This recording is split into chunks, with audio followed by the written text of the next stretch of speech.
그 남자 진짜 위험해. 결혼 사기꾼이야. 손이 떨리고 무릎에 힘이 풀렸습니다. 그 사람이 사기꾼이라니. 결혼식까지 3달 남겨놓고 저에게 왜 이런 일이 생긴 걸까요? 황혼의 불같은 사연이 시작되기 전에 구독과 좋아요 눌러주세요. 결혼식 3달 전. 저는 행복했습니다. 아니, 행복하다고 믿었습니다. 47살. 이 나이에 다시 결혼식을 준비하게 될 줄은 몰랐습니다. 처음 결혼한 게 33살이었으니 거의 14년 만의 일이었습니다.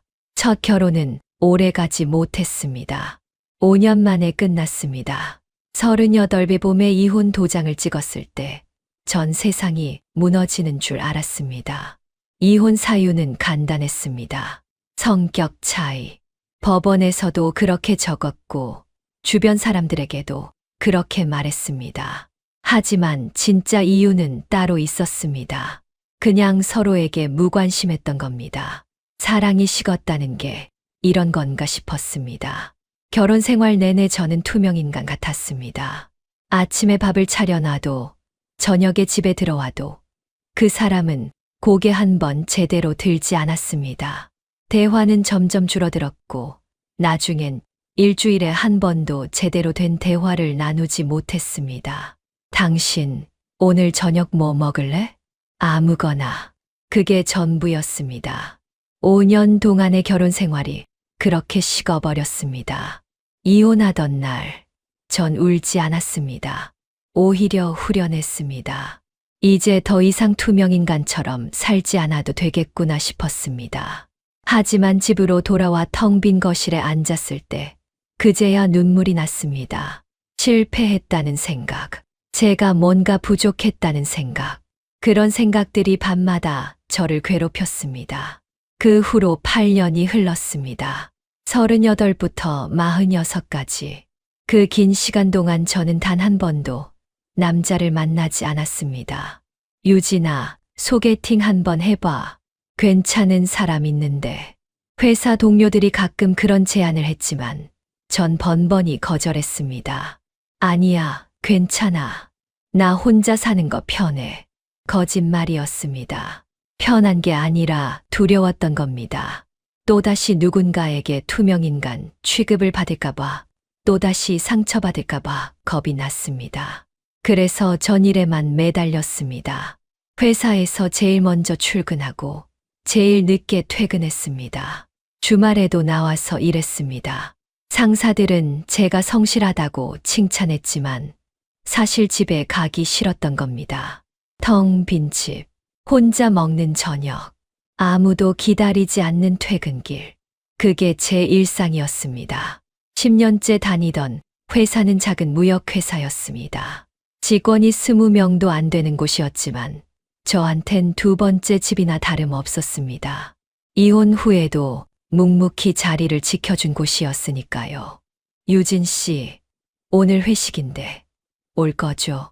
아, 저는 일이 좀 남아서요. 에이, 맨날 그러지 말고 한번 나와요. 저는 회식도 거의 나가지 않았습니다. 술자리에서 연애 이야기가 나올까봐, 누가 소개팅을 주선할까봐 피했습니다.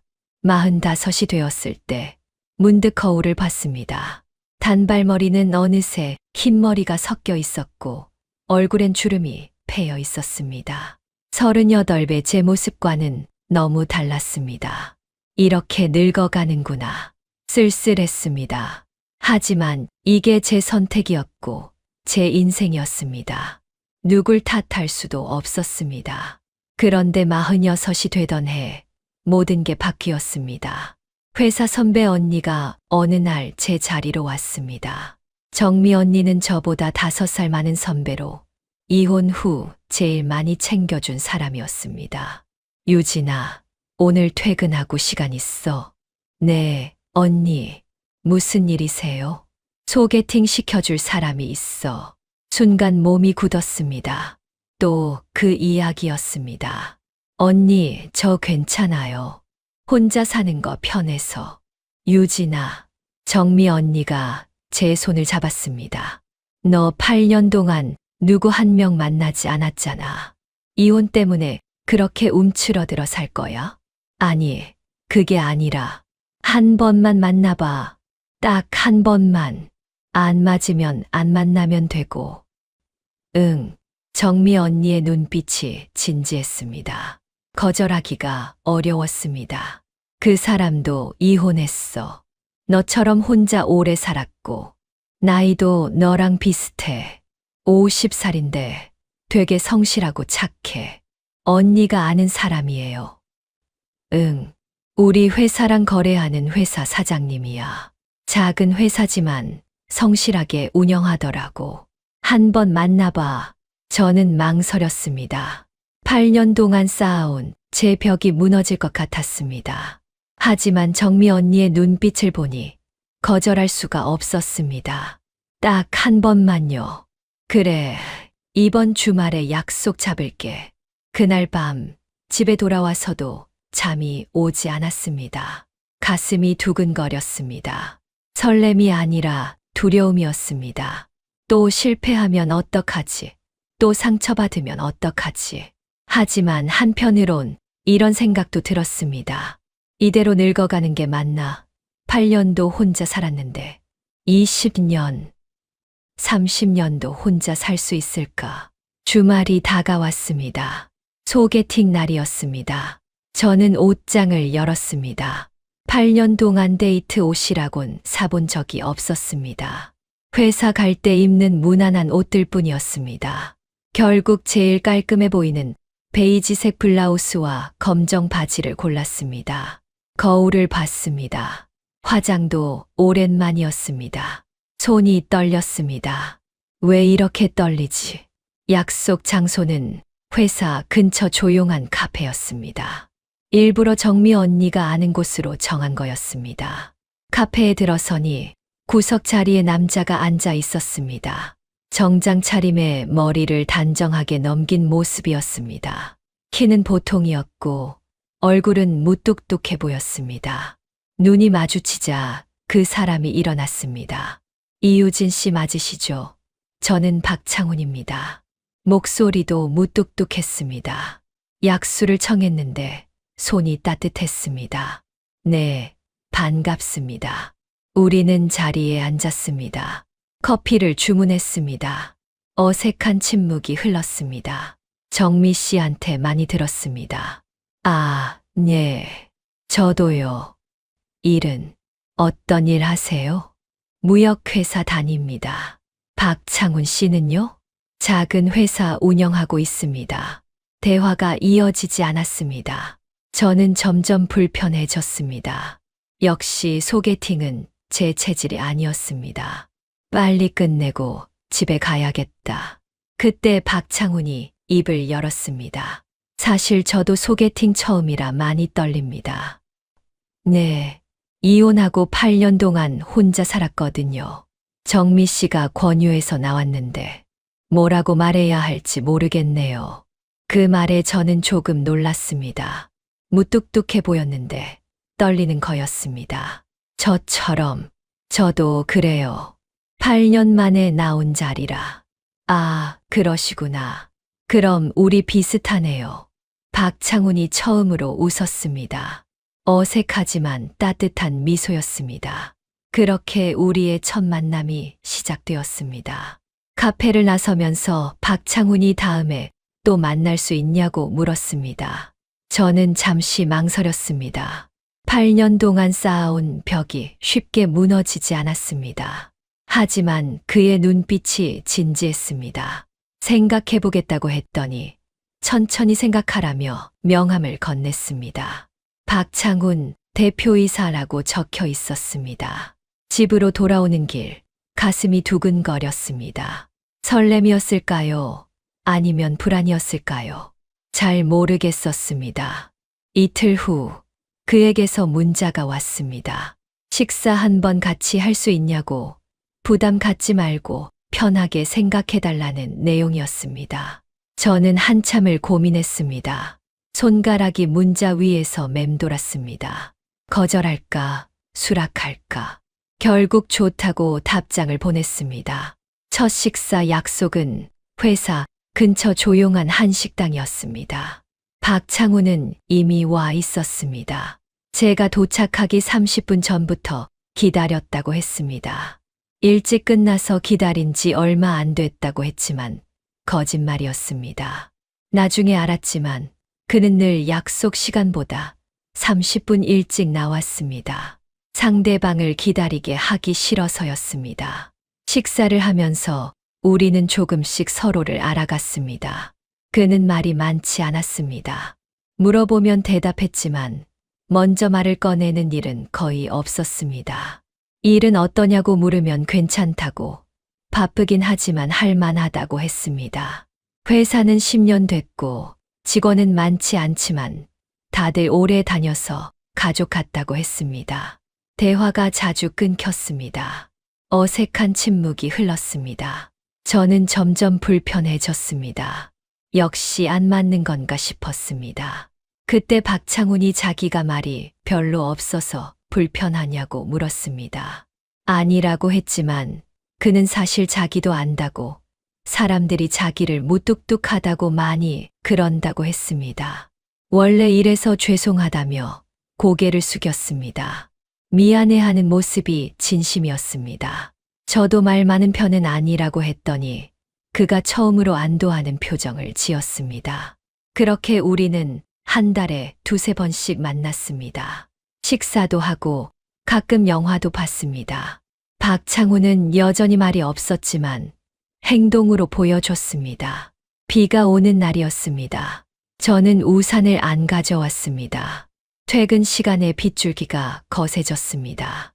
회사 앞에서 망설이고 있는데 박창훈이 나타났습니다. 깜짝 놀랐습니다. 오늘 비 온다고 해서 혹시 우산 안 가져왔을 것 같아서 왔다고 했습니다. 새 우산을 제게 건넸습니다. 자기는 차 가져왔으니까 이거 쓰라고 했습니다. 어떻게 제가 우산 없는 걸 알았냐고 물었더니 저번에 제가 우산 잃어버렸다고 한 말을 기억하고 있었다고 했습니다. 가슴이 따뜻해졌습니다. 사소한 말을 기억하고 행동으로 옮기는 사람. 첫 남편은 그런 사람이 아니었습니다. 석 달이 지났을 때 박창훈이 저랑 사귈 생각 없냐고 물었습니다. 갑작스러웠습니다. 하지만 거부감은 들지 않았습니다. 생각해보겠다고 했더니 천천히 생각하라고, 부담 갖지 말라고 했습니다. 일주일 후 저는 그에게 좋다고 사귀자고 답했습니다. 박창훈의 얼굴에 처음으로 활짝 웃는 모습이 나타났습니다. 무뚝뚝한 얼굴이 그렇게 환해질 수 있다는 게 신기했습니다. 감사하다고, 잘해주겠다고 했습니다. 그 말을 지켰습니다. 박창훈은 정말 잘해줬습니다. 매일 아침 출근 문자를 보냈습니다. 오늘도 좋은 하루 되라는 내용이었습니다. 퇴근 시간이면 또 문자가 왔습니다. 저녁 먹었냐고, 오늘 힘든 일 없었냐고 물었습니다. 주말마다 만났습니다. 특별한 데이트는 아니었습니다. 그냥 같이 산책하고 밥 먹고 영화 보고 그런 평범한 시간들이었습니다. 하지만 그 평범함이 좋았습니다. 첫 결혼 때는 이런 평범함도 없었으니까요. 반년쯤 지났을 때 제가 왜 이혼했냐고 물었습니다. 순간 그의 얼굴이 굳었습니다. 후회가 밀려왔습니다. 물어보지 말아야 했는데 괜한 질문을 했다고 사과했습니다. 박창훈이 천천히 대답했습니다. 자기도 저처럼 성격 차이로 헤어졌다고. 오래 설명하면 길지만 결국은 서로 안 맞았던 거라고 했습니다. 저도 비슷하다고 했습니다. 결혼 생활이 생각보다 어렵더라고 말했습니다. 우리는 잠시 침묵했습니다. 서로의 상처를 들여다보는 시간이었습니다.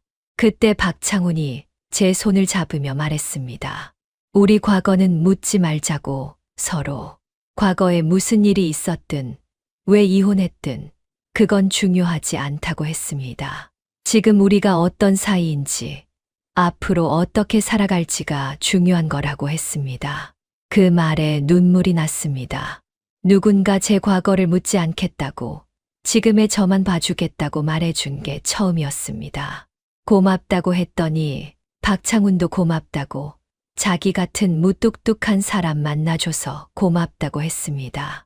그 순간 저는 확신했습니다. 이 사람이라면 다시 한번 믿어볼 수 있겠다고. 1년이 지났습니다. 박창훈의 무뚝뚝함은 여전했지만 이제 그게 익숙했습니다. 아니, 좋았습니다. 말은 없어도 행동으로 사랑을 보여주는 사람이었으니까요.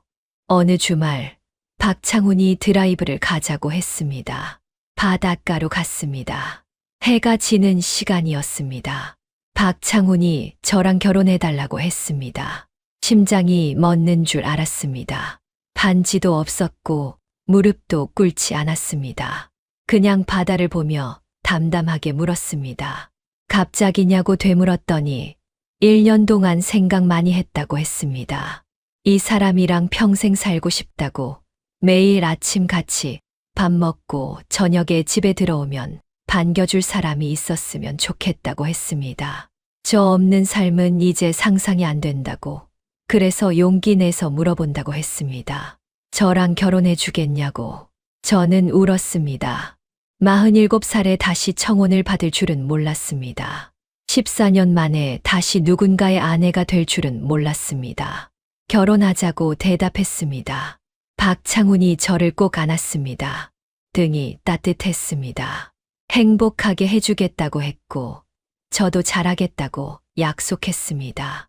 그렇게 우리는 결혼을 약속했습니다. 결혼 준비는 생각보다 즐거웠습니다. 웨딩홀도 보러 다니고, 예물도 고르고, 혼수도 장만했습니다. 정미 언니가 행복하냐고 물었습니다. 정말 행복하다고 대답했습니다. 다행이라고, 자기가 소개해준 보람이 있다고 했습니다. 언니 덕분이라고, 정말 고맙다고 했습니다. 결혼식은 3달 후로 잡았습니다. 봄이었습니다. 새로운 시작을 하기 좋은 계절이었습니다. 모든 게 완벽했습니다. 박창훈도, 우리의 미래도, 모든 게 행복했습니다. 그런데 그 행복이 흔들릴 줄은 몰랐습니다. 결혼식까지 3달 정도 남아 행복한 나날이었습니다. 주말마다 박창훈과 함께 웨딩홀을 보러 다니고 예물도 골랐으며, 드레스를 입어보는 날엔 무뚝뚝한 그가 눈시울을 붉히기까지 했습니다. 제 인생에서 이렇게 행복한 적이 있었나 싶을 정도로 모든 게 완벽했습니다. 어느 토요일 저녁 박창훈이 맛있는 거 먹으러 가자며 회사 근처에 새로 생긴 이탈리안 레스토랑을 예약해뒀다고 했습니다. 도착한 레스토랑은 은은한 조명에 클래식 음악이 흐르는 분위기 좋은 곳이었고, 그가 의자를 빼주며 앉으라고 하는 작은 배려마저 사랑스러웠습니다. 메뉴판을 펼쳐 파스타를 먹을까, 리조또를 먹을까 고민하고 있을 때였습니다. 맞은편 테이블에 앉은 여자가 눈에 들어왔습니다. 낯익은 얼굴이었습니다. 한참을 생각하다 깨달았습니다. 고등학교 때 같은 반이었던 박수진이었습니다. 그렇게 친했던 건 아니었습니다. 그냥 복도에서 마주치면 인사하는 정도였고, 졸업 후로는 한 번도 만난 적이 없었지만 30년이 넘게 지난 지금도 얼굴을 알아볼 수 있을 만큼 인상이 변하지 않았습니다. 박수진도 저를 봤습니다. 눈이 마주쳤습니다. 반가워서 손을 들려는 순간 박수진이 입술에 검지를 갖다 대며 쉿하는 신호를 보냈습니다. 조용히 하라는, 아는 척 하지 말라는 뜻이 분명했습니다. 그러고는 고개를 살짝 저으며 시선을 피했습니다. 이상했습니다. 분명히 저를 알아봤는데 왜 저런 반응을 보이는 걸까? 혹시 남편한테 학창 시절 이야기를 안 했나?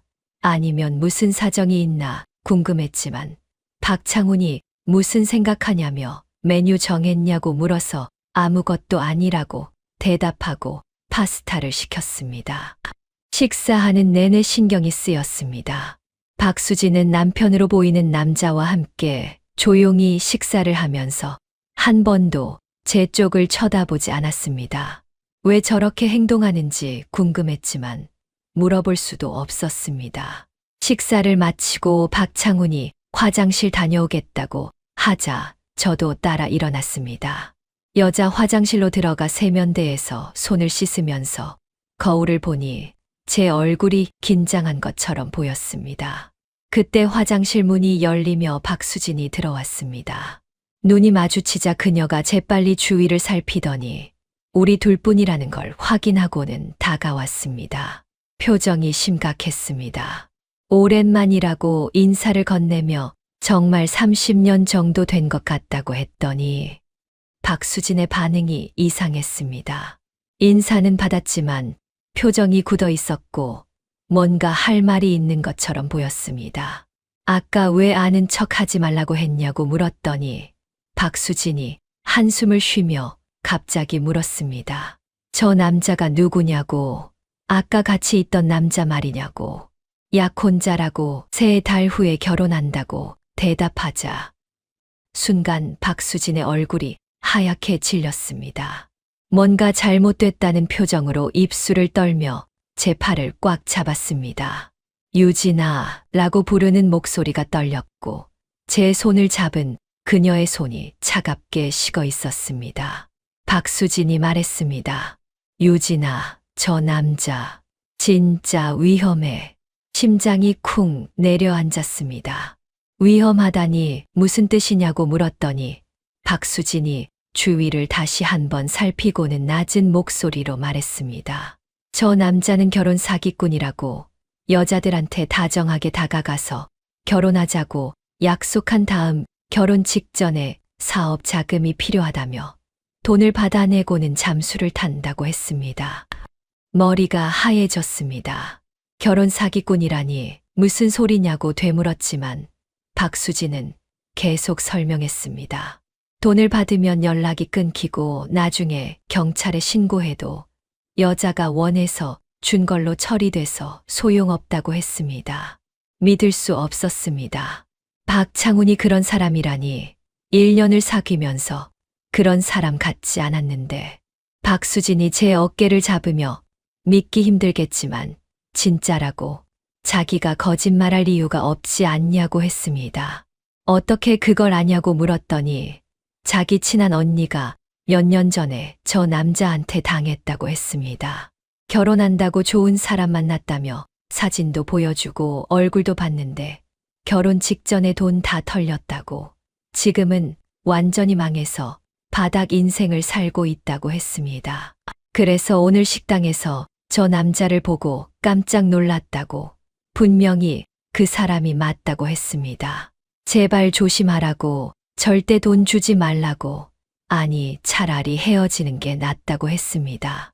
손이 떨렸습니다. 박창훈이 그런 사람이라니 1년 동안 저를 속였다는 건가 결혼도 다 거짓말이었다는 건가 하는 생각에 머리가 복잡했습니다. 박수진이 계속 말했습니다. 자기는 날 위해서 말해주는 거라고 같은 반 친구였잖냐고 이런 일 당하는 거 차마 못 보겠다고 했습니다. 믿고 싶지 않았지만 박수진이 거짓말할 이유도 없었습니다. 박수진이 제 번호를 물으며 나중에 연락해서 더 자세히 얘기해 주겠다고 언니한테도 물어보겠다고 하자 멍하니 번호를 알려줬습니다. 박수진이 마지막으로 당부했습니다. 유진아, 제발 조심해. 저 남자 절대 믿지 마. 그러고는 화장실을 나갔고 저는 그 자리에 서서 다리에 힘이 풀린 채 세면대를 잡고 간신히 버텼습니다. 거울 속 제 얼굴이 창백했습니다. 박창훈이 사기꾼이라니 믿을 수 없었지만 박수진의 진지한 표정이 계속 떠올랐고 의심이 스멀스멀 피어올랐습니다. 화장실에서 나왔을 때 박창훈이 기다리고 있었습니다. 계산은 다 했다며 가자고 했지만 저는 제대로 대답하지 못했습니다. 차 안에서도 말이 없었습니다. 괜찮냐고 묻는 그의 목소리가 들렸지만 그냥 피곤하다고만 했습니다. 집 앞에 내려주며 박창훈이 내일 연락하겠다고 푹 쉬라고 했지만 저는 고개만 끄덕이고 집으로 들어왔습니다. 문을 닫는 순간 다리에 힘이 풀렸습니다. 소파에 주저앉아 박수진의 말을 떠올렸습니다. 결혼 사기꾼, 사업 자금 명목으로 돈을 받고 잠수, 친한 언니가 당했다는 이야기. 모든 게 현실 같지 않았지만 박수진의 떨리던 목소리와 창백했던 얼굴이 자꾸만 떠올랐습니다. 밤새 잠을 이룰 수 없었습니다. 눈을 감으면 박창훈의 얼굴이 보이고 눈을 뜨면 박수진의 경고가 들렸습니다. 저 남자 절대 믿지 마. 진짜 위험해. 다음 날 아침 박창훈에게서 문자가 왔습니다. 어제처럼 오늘도 좋은 하루 보내라는 내용이었고 점심때쯤 또 문자가 왔습니다. 저녁 뭐 먹을 거냐고 같이 먹을까 하는 다정한 말들이었지만 제 눈엔 모든 게 연기처럼 보였습니다. 회사에서 일이 손에 잡히지 않았습니다. 정미 언니가 제 자리로 왔습니다. 안색이 왜 그러냐고 무슨 일 있냐고 물었고 저는 더 이상 참을 수 없었습니다. 점심시간에 조용한 카페로 언니를 데리고 나가 어제 있었던 일을 모두 털어놨습니다. 박수진을 우연히 만난 것, 화장실에서 들은 충격적인 이야기, 박창훈이 결혼 사기꾼이라는 말. 정미 언니의 얼굴이 점점 굳어갔습니다. 말도 안 된다고, 창훈 씨가 그런 사람일 리 없다고 했지만 목소리에 확신이 없었습니다. 그러면서도 자기도 사실 이혼 사유는 정확히 모른다고 했습니다. 그냥 성격 차이라고만 들었다고, 한 번 자기가 더 알아보겠다고 했습니다. 그날 밤 침대에 누워 생각했습니다. 박창훈이 했던 말들이 하나씩 떠올랐습니다. 우리 과거는 묻지 말아요. 서로. 그때는 배려라고 생각했습니다. 제 상처를 건드리지 않으려는 따뜻한 마음이라고 믿었습니다. 하지만 지금 생각해보니 달랐습니다. 자기 과거를 숨기려는 거였을까? 전 저한테 무슨 짓을 했는지 들키기 싫어서 아예 과거를 봉인해버린 걸까? 갑자기 모든 게 이해가 갔습니다. 왜 그렇게 과거를 묻지 말자고 했는지, 왜 이혼 사유도 대충 얼버무렸는지. 며칠이 지났습니다. 박창훈은 평소처럼 문자를 보냈고 전화를 했지만 저는 제대로 받지 않았습니다. 바쁘다고, 피곤하다고, 일이 많다고 핑계를 댔습니다. 주말에 만나자는 말에도 몸이 안 좋다며 거절했습니다. 박창훈의 목소리가 점점 불안해졌습니다. 무슨 일 있냐고, 자기가 뭘 잘못했냐고 물었지만 저는 아무 일 없다고만 했습니다. 하지만 마음속으로는 그의 모든 행동이 의심스러웠습니다. 다정한 문자도 연기 같았고 걱정하는 목소리도 거짓 같았습니다. 이 모든 게 돈을 받기 위한 계획이었을까? 저를 믿게 만들고 사랑한다고 착각하게 만든 다음 결혼 직전에 돈을 요구하려던 걸까? 생각할수록 화가 났습니다. 1년 동안 저를 속였다는 게 8년 동안 혼자 살던 제게 다시 사랑을 믿게 만든 다음 배신하려 했다는 게 너무 분했습니다. 박창훈에게 문자를 보냈습니다. 당분간 연락하지 말아달라고, 제가 지금 개인적으로 힘든 일이 있다고 썼습니다. 박창훈은 바로 전화를 걸어왔지만 받지 않았습니다. 계속 전화가 왔습니다. 문자도 쏟아졌습니다. 무슨 일인지 말해달라고, 같이 해결하자고, 혼자 힘들어하지 말라고 했지만 저는 모두 무시했습니다. 며칠이 지나자 박창훈이 회사 앞에 나타났습니다. 퇴근 시간을 맞춰 기다리고 있었던 겁니다. 저를 보자 달려왔습니다. 대체 왜 이러냐고, 무슨 일인지 이야기하자고, 자기가 뭘 잘못했는지 말해달라고 했습니다. 목소리가 절박했고 눈빛이 흔들렸지만 저는 아무 말도 하지 않았습니다. 그냥 지나쳐 걸었습니다. 박창훈이 제 팔을 잡으며 제발 이야기 좀 하자고 했지만 팔을 뿌리치고 길가에 서 있던 택시를 잡아탔습니다. 백미러로 보니 박창훈이 그 자리에 서서 저를 바라보고 있었습니다. 어깨가 축 처진 모습이 보였지만 돌아보지 않았습니다. 집에 돌아와서도 눈물이 나지 않았습니다. 화만 났습니다. 어떻게 사람을 이렇게 속일 수 있을까? 어떻게 1년 동안 거짓말을 할 수 있을까? 하루하루가 힘들었습니다. 회사에 가도 일이 손에 잡히지 않았고, 집에 와도 잠을 이룰 수 없었습니다. 밥맛도 없었고, 모든 게 무의미하게 느껴졌습니다. 정미 언니가 알아본 것도 별로 없었습니다. 창훈 씨랑 거래하는 사람들한테 물어봤는데, 다들 성실하고 좋은 사람이라고만 했다고, 이혼 사유는 모르겠다고 했습니다. 하지만 그게 뭐가 중요할까요? 박수진의 친한 언니가 직접 당했다는데 박창훈의 연락은 계속 왔습니다. 하루에도 몇 번씩 문자가 왔고 전화도 걸려왔지만 저는 모두 무시했습니다. 처음엔 걱정하는 내용이었다가 점점 간절한 내용으로 바뀌었고 나중엔 제발 한 번만 만나자는 애원조차 되었지만 저는 읽지도 않았습니다. 일주일이 지나고 열흘이 지났습니다. 박창훈은 더 이상 회사 앞에 나타나지 않았습니다. 문자와 전화도 줄어들었습니다. 아마 포기한 걸까요? 아니면 다음 타깃을 찾은 걸까요?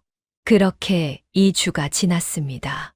더 이상 이렇게 살 수 없었습니다. 매일 밤 박수진의 말과 박창훈의 얼굴이 번갈아 떠올랐고 제가 정말 바보였다는 생각에 잠들 수 없었습니다. 하지만 그냥 이렇게 끝낼 수도 없었습니다. 결심했습니다. 박창훈을 만나서 이야기하고 깔끔하게 헤어지기로. 더 이상 연락하지 말라고, 제 인생에서 사라지라고 직접 말하기로.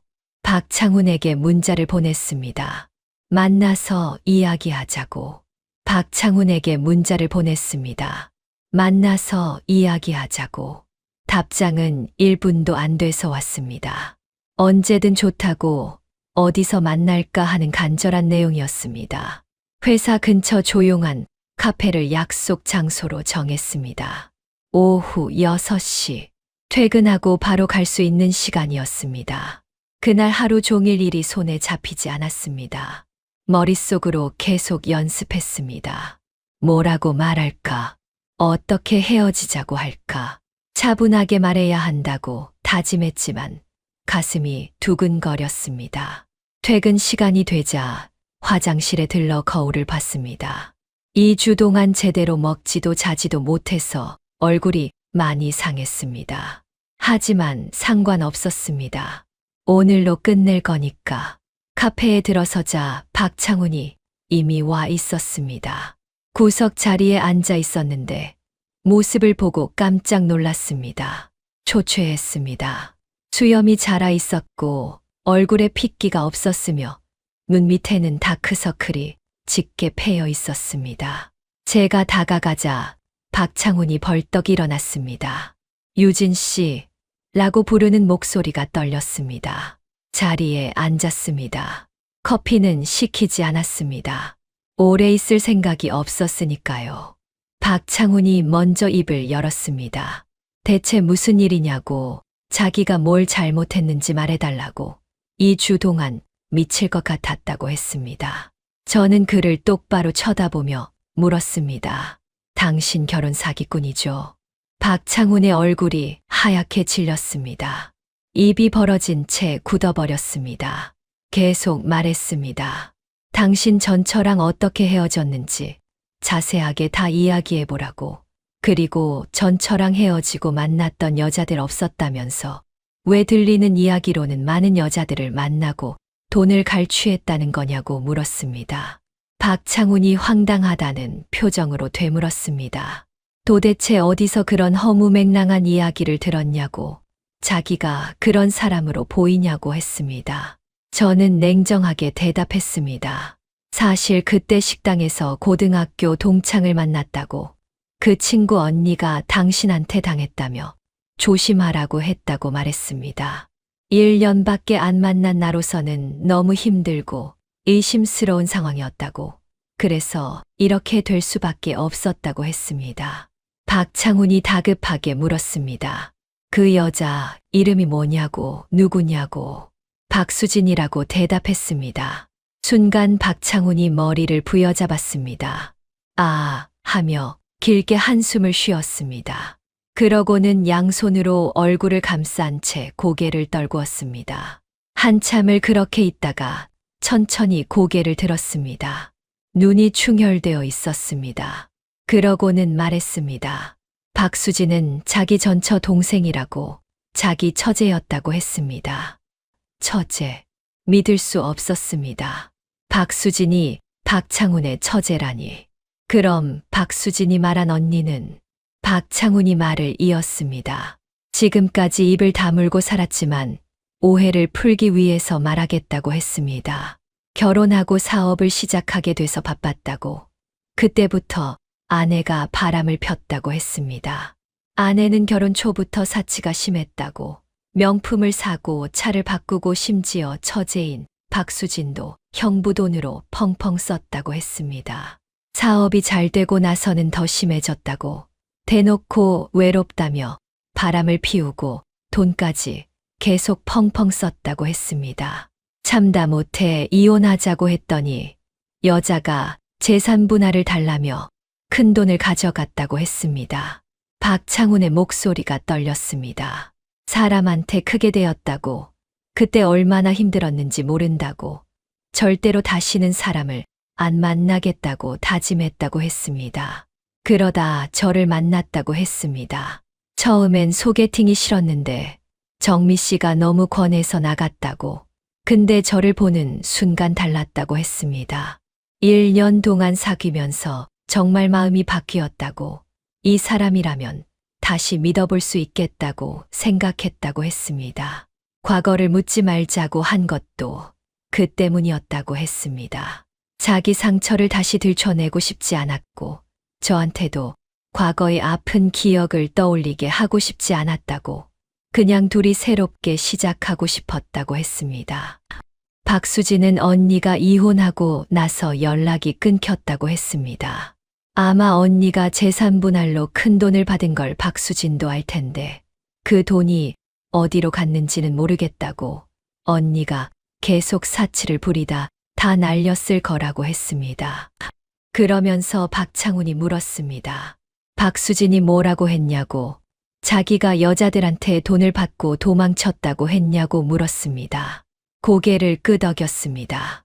결혼 직전에 사업 자금 명목으로 돈을 받고 잠수를 탄다고 했다고, 언니가 그렇게 당했다고 했다고 말했습니다. 박창훈이 허탈하게 웃었습니다.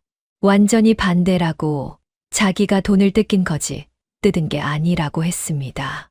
박수진의 언니, 그러니까 자기 전처가 재산 분할로 억 단위 돈을 가져갔다고, 자기는 오히려 피해자라고 했습니다. 믿기지 않았습니다. 그럼 박수진이 왜 거짓말을 한 걸까요? 박창훈이 말했습니다. 아마 질투 때문일 거라고. 언니를 통해 자기가 괜찮은 사람이라는 걸 알았을 텐데 이혼한 저랑 사귀는 걸 보고 배가 아팠을 거라고 했습니다. 그러면서 박창훈이 제 손을 잡으려 했습니다. 유진 씨 라고 부르며 믿어달라고, 자기는 그런 사람이 아니라고 1년 동안 봐왔잖냐고 했습니다. 손을 뿌리쳤습니다. 머리가 복잡했습니다. 박창훈의 말이 사실일까요? 아니면 이것도 거짓말일까요? 박수진을 믿어야 할까요? 박창훈을 믿어야 할까요? 1년 동안 봐온 박창훈은 그런 사람 같지 않았습니다. 하지만 박수진이 거짓말할 이유도 없었습니다. 아니, 있었습니다. 박창훈 말대로 질투 때문이라면 충분히 거짓말할 수 있었습니다. 하지만 확신할 수 없었습니다. 박창훈이 계속 말했습니다. 증명하겠다고, 전처한테 연락해서 확인시켜 주겠다고, 아니면 이혼 서류를 보여주겠다고, 재산 분할 증거도 다 보여주겠다고 했습니다. 저는 그 자리에 앉아 아무 말도 할 수 없었습니다. 다음 날 회사에 연차를 냈습니다. 박창훈이 증거를 보여주겠다고 했고, 저도 직접 확인하고 싶었습니다. 이제는 확실히 알아야 했습니다. 아침 일찍 박창훈과 만났습니다. 그는 여전히 초췌해 보였지만 눈빛만은 확고했습니다. 먼저 그의 사무실로 갔습니다. 사무실은 깔끔했습니다. 직원이 몇 명 보였는데 박창훈을 보며 인사했습니다. 사장님이라고 부르는 목소리가 존중으로 가득했습니다. 정말 이 사람이 사기꾼일까 싶었습니다. 사장실로 들어가 박창훈이 서랍을 열었습니다. 서류 뭉치를 꺼냈습니다. 이혼 서류였습니다. 먼지 하나 없이 깨끗하게 보관되어 있었습니다. 서류를 펼쳐 보여줬습니다. 재산분할 내용이 상세하게 적혀 있었습니다. 전처 박예은이 가져간 금액이 정확히 적혀 있었습니다. 억 단위였습니다. 협의 이혼이었고 박창훈이 재산의 절반 가까이를 넘겼다고 명시되어 있었습니다. 이혼 사유란에는 성격 차이라고 적혀 있었지만 박창훈이 말했습니다. 실제로는 전처의 외도 때문이었다고, 하지만 조용히 끝내고 싶어서 성격 차이로 합의했다고 했습니다. 시끄럽게 싸우고 싶지 않았다고 했습니다. 통장 내역도 보여줬습니다. 재산분할로 나간 돈의 흐름이 고스란히 찍혀 있었습니다. 거짓말할 수 없는 증거였습니다. 그 다음 경찰서로 갔습니다. 박창훈이 민원실로 저를 데리고 갔습니다. 직원에게 자기 이름으로 된 사기 관련 신고나 고소 내역이 있는지 확인하고 싶다고 말했습니다. 직원이 컴퓨터를 확인했습니다. 한참을 검색하더니 고개를 저었습니다. 아무것도 없다고, 박창훈이라는 이름으로 접수된 사기 관련 건이 하나도 없다고 했습니다. 박창훈이 물었습니다. 혹시 결혼 사기나 금전 관련 고소도 없냐고. 직원이 다시 확인했습니다. 없다고, 깨끗하다고 대답했습니다. 만약 박수진 말대로 여러 여자들을 상대로 사기를 쳤다면 최소 한두 건은 신고가 들어왔을 텐데 완전히 깨끗했습니다. 심지어 교통법규 위반조차 없었습니다. 경찰서를 나오며 박창훈이 말했습니다. 더 보여줄 게 있냐고. 회사 장부도 보여줄 수 있고 거래처 사람들도 만나게 해줄 수 있다고 했습니다. 자기가 어떤 사람인지 증명하고 싶다고 했습니다. 차 안에서 박창훈이 물었습니다. 이제 믿냐고. 자기가 거짓말하지 않았다는 걸 알겠냐고 물었습니다. 목소리가 떨렸습니다. 고개를 끄덕였습니다. 믿었습니다. 증거가 너무 확실했습니다. 하지만 여전히 한 가지가 궁금했습니다. 박수진이 왜 그런 거짓말을 했는지 박창훈에게 말했습니다. 박수진을 만나보고 싶다고, 직접 물어보고 싶다고 했습니다. 왜 그런 거짓말을 했는지 똑똑히 듣고 싶다고 했습니다. 박창훈이 말렸습니다. 그냥 넘어가자고, 만날 필요 없다고. 그 사람들은 이제 잊자고 했지만 저는 고집을 부렸습니다. 제 인생을 이렇게 흔들어 놓고 그냥 넘어갈 수는 없었습니다. 2주 동안의 고통이 너무 컸습니다. 박수진에게 전화를 걸었습니다. 모르는 척하며 최대한 밝은 목소리로 말했습니다. 오랜만에 만나서 밥 먹자고, 그동안 얘기도 하고 싶고 회포도 풀고 싶다고 했습니다. 박수진이 좋다고 했습니다. 목소리가 밝았습니다. 지금 식당에서 알바하고 있는데 저녁 6시에 끝나니까 그때 만나자고 했습니다. 시간과 장소를 정했습니다. 박수진이 일하는 식당 근처 카페였습니다. 박창훈에게 말했습니다. 같이 가자고. 숨어 있다가 적절한 타이밍에 나타나달라고 했습니다. 박수진의 진짜 얼굴을 보고 싶었습니다. 박창훈이 걱정스러운 표정으로 고개를 끄덕였습니다. 저녁이 되었습니다.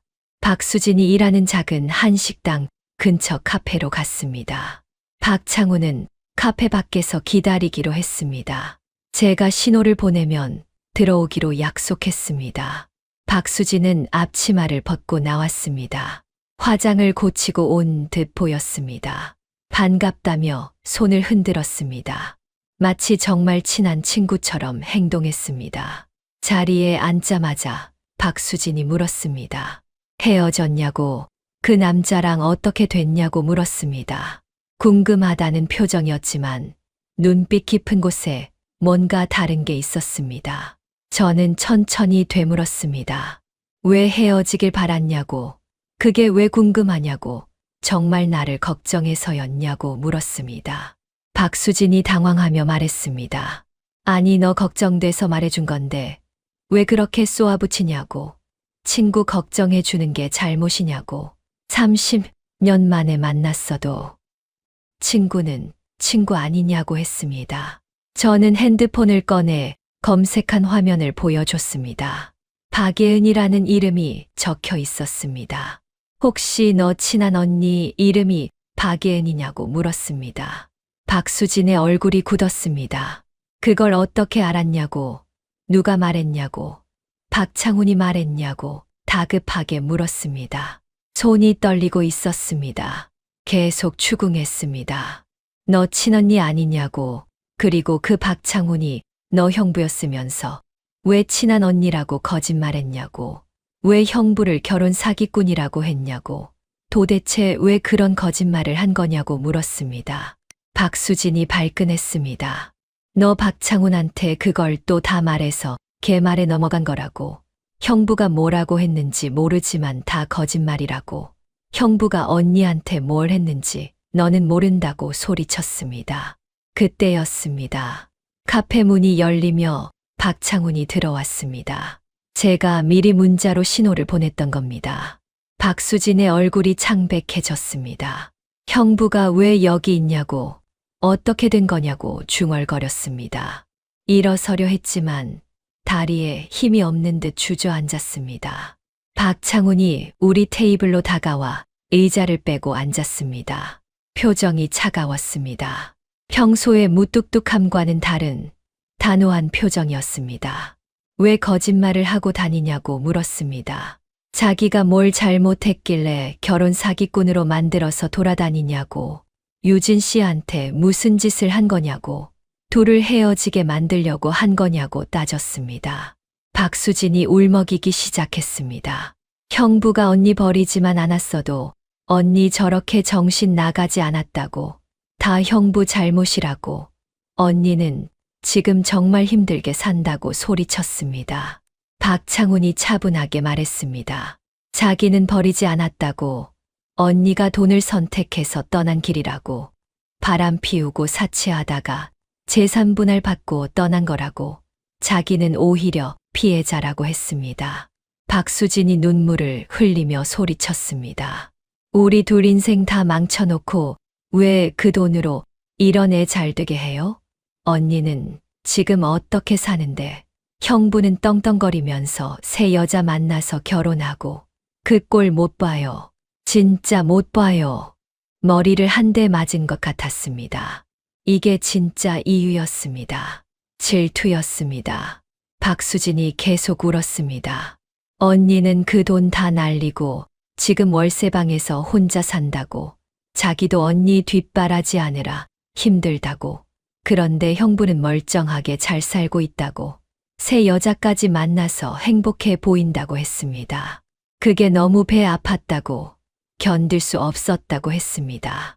식당에서 유진 씨랑 형부가 행복하게 웃고 있는 걸 보는데 도저히 참을 수 없었다고, 그래서 둘을 헤어지게 만들고 싶었다고, 형부도 불행해졌으면 좋겠다고 울며 말했습니다. 저는 아무 말도 할 수 없었습니다. 결국 질투였습니다. 남 잘된 꼴 못 보는 마음이었습니다. 자기 인생이 불행하니까 남도 불행해지길 바랐던 겁니다. 박창훈이 단호하게 말했습니다. 다시는 이런 거짓말하고 다니지 말라고, 허위사실 유포로 경찰에 신고할 수도 있다고 경고했습니다. 이번 한 번은 넘어가지만 다음에 또 이러면 법적 조치를 취하겠다고 했습니다. 그러고는 박수진이 들고 있던 명품 가방을 가리키며 말했습니다. 지금 들고 있는 그 백, 내 돈으로 산 거 아니에요? 언니가 재산 분할 받은 돈으로요. 그것도 다 없어질 줄 아세요. 언니처럼 다 날리게 될 거예요. 박수진이 가방을 꼭 껴안았습니다. 고개를 떨구었습니다. 더 이상 말하지 못했습니다. 저는 자리에서 일어났습니다. 박창훈도 따라 일어났습니다. 카페를 나오면서 뒤를 돌아봤습니다. 박수진이 테이블에 엎드려 울고 있었습니다. 어깨가 들썩이고 있었습니다. 밖으로 나오자 찬바람이 얼굴을 때렸습니다. 창훈 씨가 제 어깨에 손을 올렸습니다. 저는 그를 똑바로 볼 수 없었습니다. 부끄러웠습니다. 박수진의 거짓말을 믿고 그를 의심했다는 게, 2주 동안 그를 그렇게 대했다는 게 너무 부끄러웠습니다. 미안함과 부끄러움이 가슴을 짓눌렀습니다. 카페를 나온 저는 고개를 들 수 없었습니다. 박창훈이 옆에 서 있었지만 그를 볼 수 없었습니다. 부끄러움과 죄책감이 목까지 차올랐습니다. 한참을 그렇게 서 있다가 입을 열었습니다. 미안하다고, 정말 미안하다고 말했습니다. 박창훈이 괜찮다고 했지만 저는 고개를 저었습니다. 괜찮지 않다고, 제가 너무 잘못했다고 말했습니다. 눈물이 났습니다. 1년 동안 창훈 씨가 저한테 너무 잘해줬다고, 그 과분한 사랑을 받아도 되나 싶을 정도였다고 말했습니다. 무뚝뚝한 사람이 저를 위해 얼마나 많은 노력을 했는지 알고 있었다고, 매일 아침 문자도 보내고 비 오는 날 우산도 챙겨주고 항상 저를 먼저 생각해줬다고 했습니다. 그런데 저는 그런 믿음을 30년 만에 나타난 친구의 말 한마디에 저버렸다고, 1년 동안 쌓아온 신뢰를 단 하루 만에 무너뜨렸다고 말했습니다. 너무 죄송해서 창훈 씨랑 결혼 못하겠다고, 이런 저를 어떻게 믿고 평생을 함께 하겠냐고 울며 말했습니다. 박창훈이 제 어깨를 잡았습니다. 그러고는 꼭 안아줬습니다. 품이 따뜻했습니다. 2주 동안 그리웠던 온기였습니다. 이렇게 안길 자격이 없다고 생각했는데 그가 저를 놓아주지 않았습니다. 박창훈이 말했습니다. 우리가 더 잘 살려고 이런 일이 일어난 거라고, 이제 서로에 대한 믿음이 더 단단해질 거라고 했습니다. 오히려 이런 시련을 겪었기 때문에 앞으로는 어떤 일이 생겨도 흔들리지 않을 거라고 했습니다. 당연히 의심할 수밖에 없는 상황이었다고, 우린 1년밖에 만나지 않았고 둘 다 이혼을 했던 사람이니 더 조심스럽고 이런 일에 예민할 수밖에 없다고 했습니다.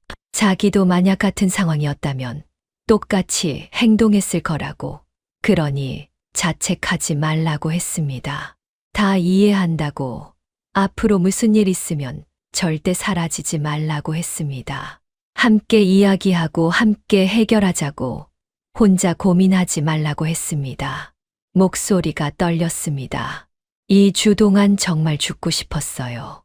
유진 씨가 왜 그러는지도 모르고 뭘 잘못했는지도 모르고 그냥 떠나버리는 줄 알았어요. 매일 밤 잠을 못 잤어요. 회사에 가도 일이 손에 잡히지 않았어요. 유진 씨 생각만 했어요. 박창훈도 울고 있었습니다. 무뚝뚝한 그가 제 앞에서 눈물을 보이는 건 처음이었습니다. 그러니까 제발 떠나지 마세요. 저 없이 살 수 없어요. 놓치고 싶지 않아요. 제 등을 토닥였습니다. 그 손길이 너무 따뜻해서 더 많은 눈물이 났습니다. 이 사람을 의심했다는 게, 2주 동안 이렇게 아프게 했다는 게 너무 미안했습니다. 저는 그의 품에 안긴 채 다짐했습니다. 이 마음의 빚을 평생 옆에서 살아가며 갚아야겠다고, 이 사람을 행복하게 해줘야겠다고, 절대 다시는 의심하지 않겠다고 마음속으로 되뇌었습니다. 무슨 일이 있어도 먼저 대화하고 함께 해결하겠다고 다짐했습니다. 한참을 그렇게 서 있었습니다.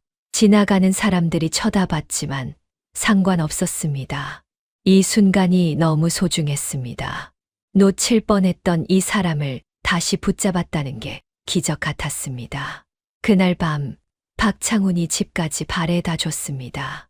차 안에서 손을 잡고 한참을 아무 말 없이 있었습니다. 말이 필요 없었습니다. 서로의 온기만으로 충분했습니다. 헤어지기 전에 박창훈이 말했습니다.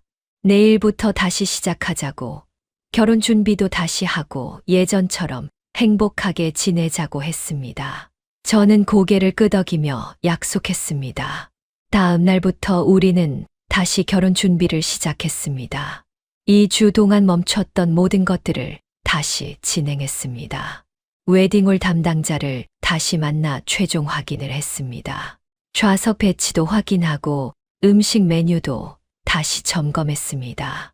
청첩장 디자인도 골랐습니다. 저희 사진이 들어간 예쁜 디자인이었습니다. 예복도 다시 맞춰봤습니다. 드레스를 입어보는데 이번엔 더 설레었습니다.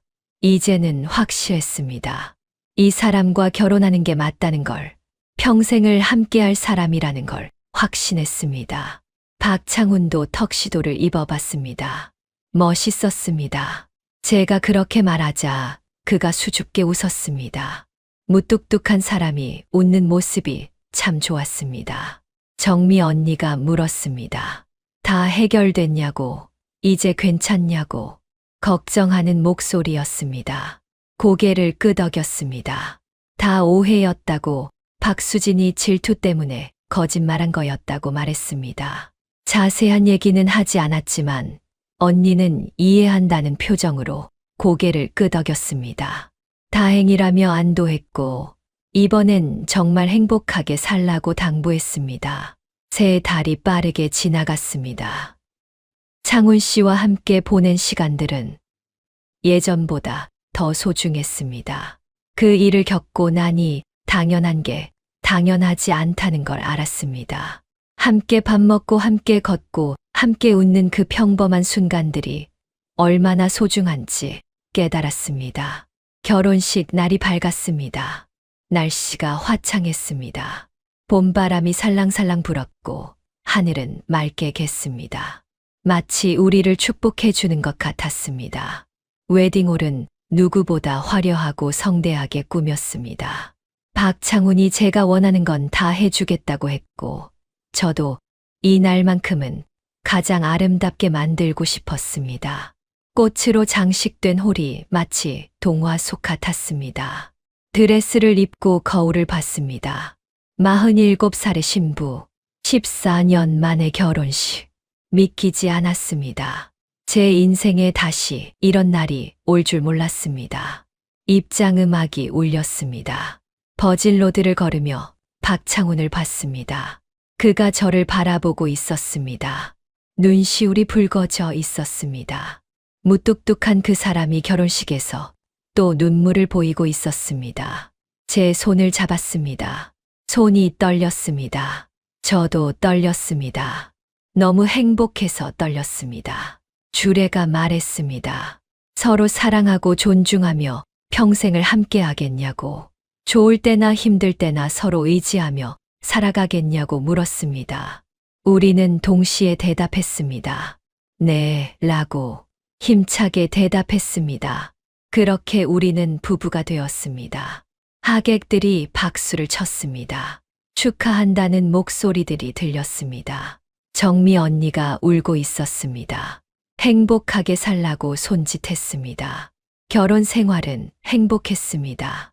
박창훈은 여전히 무뚝뚝했지만 행동으로 사랑을 보여줬습니다.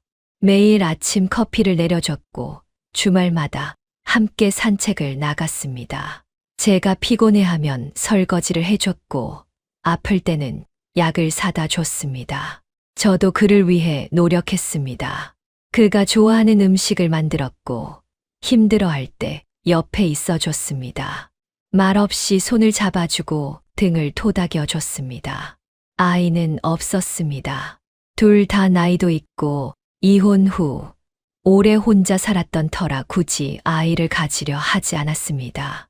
그냥 둘이서 남은 인생을 의지하며 살아가기로 했습니다. 그것만으로도 충분히 행복했습니다. 아침에 눈을 뜨면 옆에 사람이 있다는 것, 저녁에 집에 들어가면 반겨주는 사람이 있다는 것, 그것만으로도 감사했습니다. 몇 년이 흘렀습니다. 어느덧 50이 넘었습니다. 세월이 참 빠르게 흘렀습니다. 어느 날 박수진에게 문자가 왔습니다. 오랜만에 뜬 이름이었습니다. 몇 년 만에 보는 이름이었습니다. 문자를 열어봤습니다. 유진아, 그때는 정말 미안했어. 너무 힘들게 사는 내가 잘 사는 널 보며 못된 마음이 생겨서 그랬어. 용서는 안 되겠지만 작은 한켠의 마음으로 이해해줘. 나도 많이 반성했어. 문자를 끝까지 읽었습니다. 그러고는 한참을 멍하니 앉아 있었습니다. 박수진의 사과를 받아들일 생각이 없었습니다. 몇 년이 지났지만 그때의 일은 여전히 선명했습니다. 2주 동안 얼마나 힘들었는지, 박창훈을 얼마나 아프게 했는지, 그 고통이 얼마나 컸는지 잊을 수 없었습니다. 이해해달라는 말도 받아들일 수 없었습니다. 힘들다고, 배 아프다고 남의 인생을 망치려 했던 건 절대 이해할 수 없는 일이었습니다. 질투심 때문에 거짓말을 하고 사람들 사이를 갈라놓으려 했던 건 용서받을 수 없는 일이었습니다. 박수진의 연락처를 차단했습니다. 망설이지 않았습니다. 과거는 과거로 묻어두기로 했습니다. 더 이상 그 일을 떠올리고 싶지 않았습니다. 휴대폰을 내려놓고 창밖을 봤습니다. 햇살이 따뜻하게 들어왔습니다. 봄이었습니다. 새로운 계절이 시작되고 있었습니다. 거실에서 박창훈이 불렀습니다. 저녁 먹으러 가자고 오늘 좋은 식당 예약해뒀다고 했습니다. 미소가 지어졌습니다. 이 사람은 여전히 이랬습니다. 말없이 미리 예약해두고 깜짝 선물처럼 알려주는 사람이었습니다. 일어나서 거실로 갔습니다. 박창훈이 제 손을 잡았습니다. 뭐 보고 있었어요? 아무것도 아니에요. 손을 꼭 잡았습니다. 따뜻했습니다. 이 온기가 좋았습니다. 과거는 이제 정말 과거였습니다. 중요한 건 지금 그리고 앞으로였습니다. 박수진의 질투도 그때의 고통도 이제는 지나간 일이었습니다.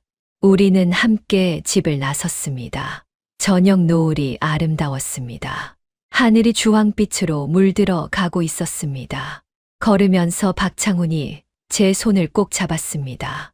저도 그의 손을 꼭 잡았습니다. 말없이 걸었지만 마음이 통했습니다. 그렇게 우리의 이야기는 계속되었습니다. 행복하게, 평생.